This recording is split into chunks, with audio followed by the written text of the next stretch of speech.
Welcome to the OK Book Club, where we dive into books, stories, people, and tons of different topics. And today we will dive into one of the ton of different topics. And I wanted to start here, and it's the story of us, history's story. And whether you're young or old, age 8 or age 88, the story and the beginning of time is, in my opinion, one of the most fascinating. It's where you really need to start. And friends, basically, just as an introduction, I am not going to get everything right here. And when I say it's an introduction, it's just an introduction so you can go forward and be curious and learn more. Something doesn't ring a bell, you don't understand.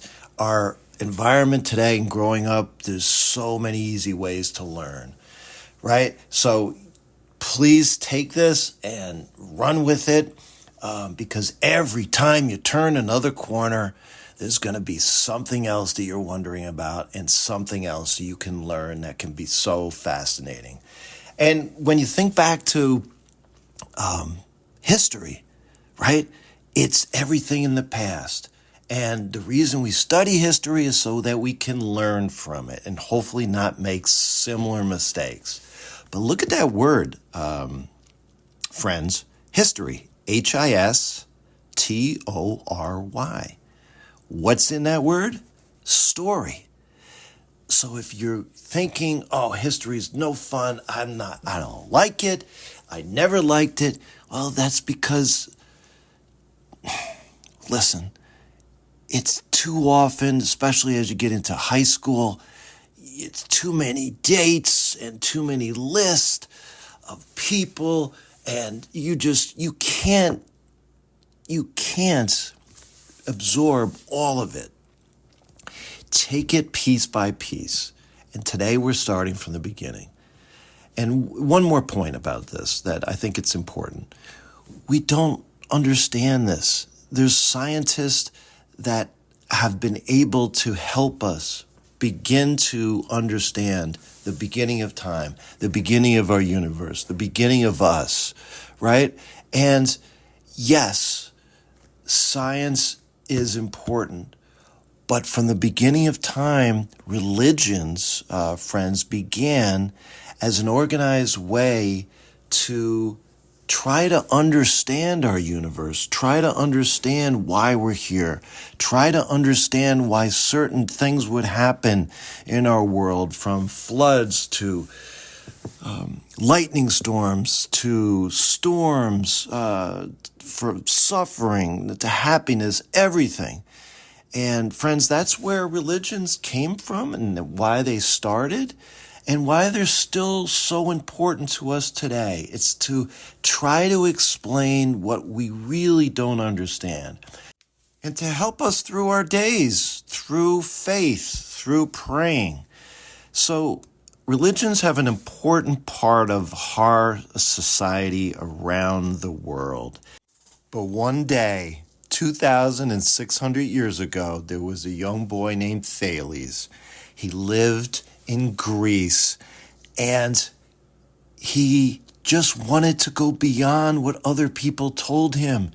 He was told that, yes, thunder happened because somebody was angry, a god was angry. He heard this, but he wanted to know more. So what did he do? He kept asking questions, and he observed what was around him. He, like others started doing, right? They watched how shadows moved to tell time. They noticed that the moon changed shapes night after night. And what they started doing was they started mixing things, measuring things, testing things. And they wrote down all their observations. And they came up with an idea of why something happened. And they tested that idea through something called experiments. And boys and girls, this man named Thales grew up, and we call him really one of our first scientists, because he ended up trying to answer those questions of why, just like other people before him for thousands of years, but he ended up doing something called the scientific method, which is going from the questions that you would have to making a smart guess as to why certain things happened. You would test it. You would see through experiments why certain things happened, and you would share what you learned, right? And ultimately, these people ended up proving that yes, the moon changes shape because we see different parts of the side that the sun lights up as it moves around the earth. It looks like it's changing shape, but no, it was proven that the moon is round the entire time. This is science, boys and girls. Thales also one day found a rock, and he noticed that it had a special power, that it actually moved metals towards it. He noticed that not all rocks could do this, right? Only this one type of rock. We later found out that this was a magnet, right? That this special rock was not happening and moving metals towards it because it had magic, right? But there was a reason for it, and he proved through experiments, he tested it, and he held the rock near nails, tools. He discovered that, yeah, there was something called magnetism. So instead of just relying on, oh, this happens because of the gods, he ended up proving that, yes, a specific type of rock was special and different and could do, yes, magical things, but practical things for humans. And it was one of the first times that, friends, people started saying, wow, nature actually has rules. Nature is not just magic. Things happen in nature for a reason, and we can prove it. What an amazing discovery. Thales influenced lots of future people who became scientists, and one of them we will definitely have a future episode on, and that is the gentleman you all know, Aristotle, also from Greece. So going back to the beginning of time, history's story. So today, two things happened. Because it's so hard for us to understand this, either some supernatural force created everything, or scientists believe that there was this big bang. But we believe it happened 14 billion years ago. And 5 billion years ago, our planet Earth was created. Now listen to this.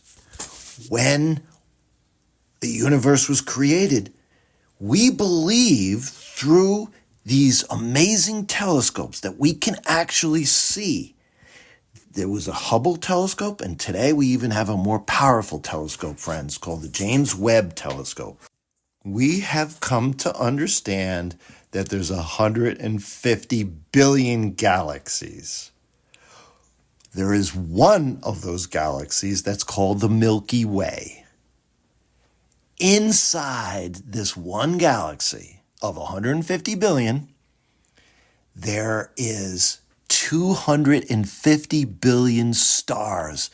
Can you understand? Can you wrap your head around this, right? One of those 250 billion stars in our galaxy is called the sun. Around this one sun are 8 planets. One of those 8 planets ended up being ours, planet Earth. And why was it special? Because it wasn't too far from the sun, so it wouldn't be too cold. It wasn't too close to the sun, so it wouldn't be too hot. It's the perfect distance to create something that we call life. This one star, our sun, where you have planets going around it inside a galaxy, is called a solar system. It's our solar system. So you can clearly see how much there is still to learn and how fascinating it can be. And to tell you a brief story, I had a second grader, I don't know, about 6, 7 years ago, and he did a presentation on black holes. Talk about something that's so hard for most of us to understand, right? Well, inside, apparently, according to scientists, inside lots of these galaxies is a place where gravity is so strong that nothing can get away, not even light. This fantastic young man put together a whole presentation, and everyone in the room was just so amazed as another perfect example of how much that we can learn. The sky is the limit, boys and girls. So the black hole will definitely be the topic of a future episode. But to get back to the story of history's beginning, right? Our Earth was created. Dinosaurs end up roaming the planets. We have multiple times through our history where our planet was covered with nothing but ice. But the dinosaurs, they were about 250 million years ago, and then they disappeared. That's a story of a future episode. They disappeared about 70 million years ago, right? And millions of years go by, and then we arrive on our planet, and we think that was around 300,000 years ago. And we lived and we survived by traveling all over the planets, hunting and gathering. And at some point in time, we ended up staying in one place, which we call, friends, a civilization. And that was about 6,000 years ago.